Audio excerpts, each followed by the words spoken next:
Saudara-saudari pencinta renungan harian Katolik Paroki Tomang, Gereja Maria Bunda Karmel Jakarta yang terkasih. Renungan hari ini diambil dari Injil Markus bab 3 ayat 20-21. Tindakan, sikap, dan cara hidup seseorang yang berbeda dengan orang lain pada umumnya akan membuat seseorang dipandang aneh oleh orang lain. Orang akan menganggap dia cari muka, sok saleh, cari kedudukan, bahkan ada yang menilai orang itu tidak waras atau gila. Hal yang sama kita lihat dalam pribadi Yesus. Cara hidupnya yang aneh seperti tidak menikah, hidup sederhana, mencurahkan seluruh waktu, tenaga dan kemampuannya untuk melayani sesamanya tanpa pamrih.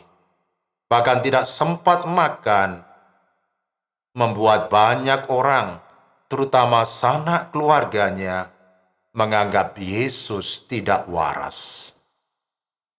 Ini yang membuat mereka kemudian bermaksud untuk mengambil atau menjemput Yesus. Saudara-saudariku yang terkasih dalam Kristus, sebagai murid Kristus, kita pun akan mendapat penilaian yang serupa seperti yang dialami oleh Yesus. Cara hidup kita yang jujur, disiplin, tidak ikut arus dunia, tidak mabuk-mabukan, main perempuan, tidak berjudi, tidak begadang sampai larut malam, membuat orang melihat kita sebagai orang yang aneh, tidak normal, tidak realistis, dan lain sebagainya. Ini yang kadang membuat kita dikucilkan, dibuli oleh lingkungan atau teman-teman kita.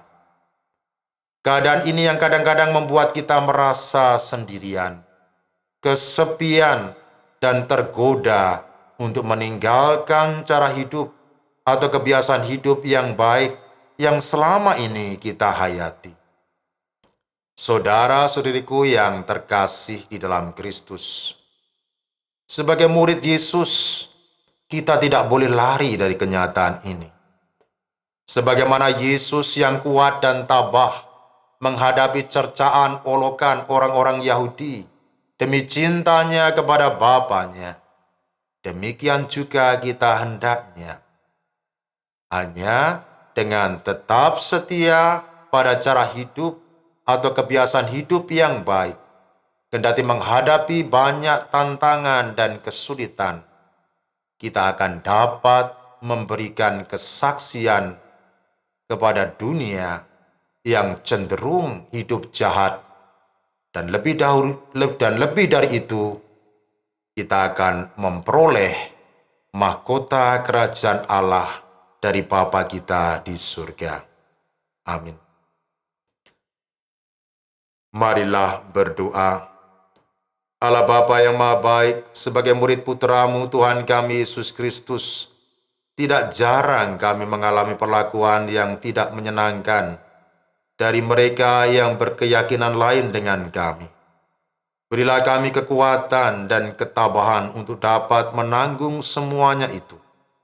Mau tetap setia pada iman dan niat-niat baik kami, kendati menghadapi kesulitan dan tantangan.